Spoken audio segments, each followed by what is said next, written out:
During her time at UNLV, Kaysha Love made a name for herself on the track as one of the top sprinters in the Mountain West. Now the former Rebel is making her mark on an international level in a completely different sport. Hi everybody, I'm Jesse Kurtz in the Mountain West Network studio. Kaysha Love was recently named to Team USA Bobsled to represent the United States in the upcoming Olympic Games in Beijing.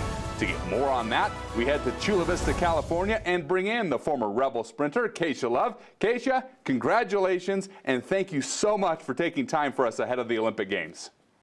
Thank you kindly. Yeah, it's an honor to even be talking with you right now. So we're very excited to get ready for these games. So thank you for having me. Yeah, the honor is all ours. So when you found out that you made the Olympic team, what was your initial reaction?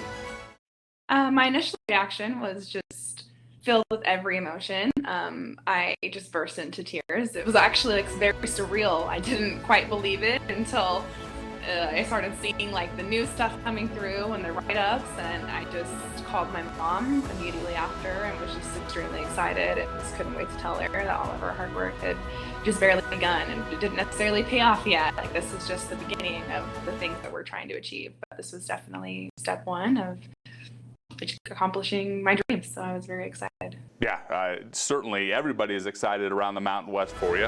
You're from the Salt Lake area. You go to school in Las Vegas at UNLV. When and how did you get involved in bobsledding? Well, funny story actually. I chose UNLV for a big factor was the fact that it was never really that cold in Vegas. I was just over competing in the snow in Salt Lake, and so when I found Vegas, I was just excited to see that it was primarily sunny and warm a majority of the year, and that was just kind of why I picked that. But my junior year of school, my sprint coach at the time, Coach Larry Wade, basically reached out and just said, "Hey, Kaysh, I think I have a sport that I want to take on with you after your collegiate career." And so he tells me it's bobsled, and I'm like, Coach Wade, did we not remember why I left Utah and why I'm at UNLV? I don't want to compete in the snow. And it's like, no, I think this is a great opportunity for you. So then fast forward 2 years later in 2020, I'm getting ready to graduate and COVID happens. And then just coincidence enough, one of the USA Bobsled coaches reached out to me and started recruiting me and just basically kind of was telling me the same stuff that my sprint coach was telling me. So I went out to Lake Placid and did their rookie camp. And at that rookie camp, I just kind of experienced what it was like to push a bobsled. So I ended up winning that rookie camp, and the coaches were kind of excited and impressed to see that I was kind of picking up the concept of pushing the bobsled rather fast. And so they invited me back to compete in the North American Cup that November, and that was my first actual opportunity of pushing a bobsled and getting to compete in bobsled. And then I returned back to UNLV and finished out my outdoor season, and then a couple months after the outdoor season I returned back to bobsled, and that's when I made national team. And now this season just finished my World Cup debut, and God willing, things just went really well. All the hard work of training these last 8 years in track, I didn't realize I was training for bobsled when I was training all these years in track, but just it paid off. So now I'm just really honored and grateful to be representing the Mountain West, our country, and everyone else in China this year. Well, here you are, still somewhat of a rookie in this sport, but certainly on the fast track. When did you realize that you had a chance to reach the peak of the sport and be an Olympian?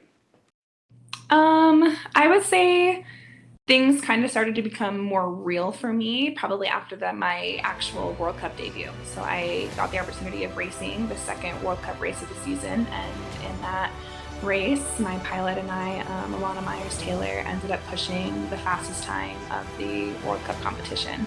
And these were against the girls who are going to be competing at the games. So that's when I kind of realized that I could potentially have a shot at actually making this Olympic team, because I was pushing along the same times as the best girls in the world. And so I just surprised myself, and I think we surprised a lot of people in the sense of just nobody was expecting that to happen. But I had no other option but to be successful in this sport, being surrounded by the national team. Our team is literally the best team in the world in every way, shape, and form. So Your times and your numbers speak for themselves. You were a standout sprinter during your time at UNLV, an all-Mountain West performer on the track, recording some of the top times in the history of the UNLV Track and Field program. You mentioned this a little bit, but I'm curious to go a little bit further. How does having that foundation as a sprinter translate into being a great pusher in the bobsled? I think it directly translates, especially for like a short sprinter. Like there are phases and sections of the race that sprinters really hone in on and really train. And so, for instance, the first half of like the 100-meter dash is really like honed and focused in on that dry phase. And that dry phase is like a complete and immediate like transition into like pushing the bobsled. If without dry phase and those same like angles that you're looking for coming out of the blocks are those exact same angles coming out of the bobsled. So they go hand in hand. So if you have a good like understanding of how the dry phase works and how you're like accelerating and applying force like that, there's genuinely the exact same equation and angles that you're looking for in accelerating the bobsled. So and that's genuinely why I feel like my transition was as quick as it was, because I was a student of my sport when I was competing at UNLV. Like my coaches were amongst the best in the world when it came down to sprinting, and so they were very great and knowledgeable about making sure that we as athletes knew exactly what it is that we needed to do to get the performances that we were looking for. And so making that transition over when our bobsled coaches were asking us to kind of hit certain angles coming out of like the blocks, or to drive and to accelerate and to reach top ends, when it just was the lingo and the language was the same. And so if you could understand one concept, the second concept was just really easy to follow next. So yeah. The bobsled event is one of the marquee events of the Olympic Games, certainly one of the most exciting. Take me in the sled. What is it like for you as a competitor to be in the sled racing 80+ miles an hour down the chute of ice? Well, for starters, every course in the world is completely different. So there's not one course that's the exact same, and each one of them offer just different type of challenges and different, just different things. So for instance, just to compare like Park City, Utah's bobsled course and Lake Placid's bobsled course, Lake Placid is one of arguably the hardest bobsled courses in the world.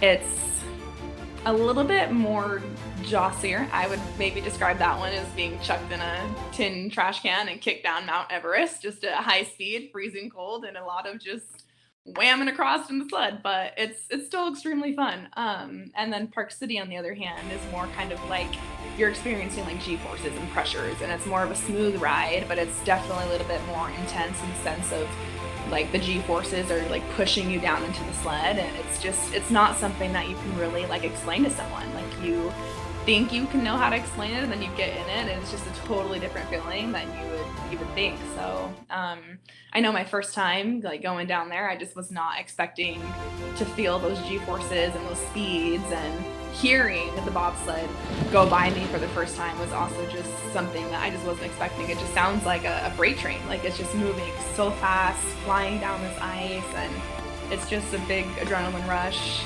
It's really fun, especially if you're an adrenaline junkie. It's perfect. It's right up those alley for us adrenaline junkie people. Oh, I can imagine, and I would imagine your adrenaline, the excitement will be overwhelming when you get to walk in the stadium for the opening ceremonies, as you get set for your first competition. Have you allowed yourself to even think about what you will feel in that moment, wearing USA on your chest in that venue in Beijing?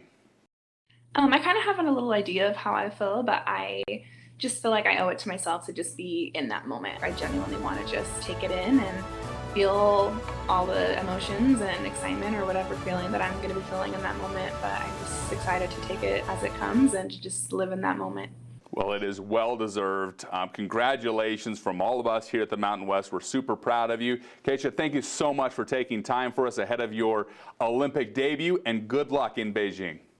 Thank you so much. It's great representing Mountain West in our country, and I'm super excited to go ahead and compete for us. So thank you for having me. You bet. The pleasure is all ours, and we certainly will be watching as you compete in the Olympic Games. That's Kaysha Love, former UNLV sprinter and now bobsledder for Team USA. By the way, opening ceremonies will take place on Friday, February 4th. From the Mountain West Network studio, I'm Jesse Kurtz.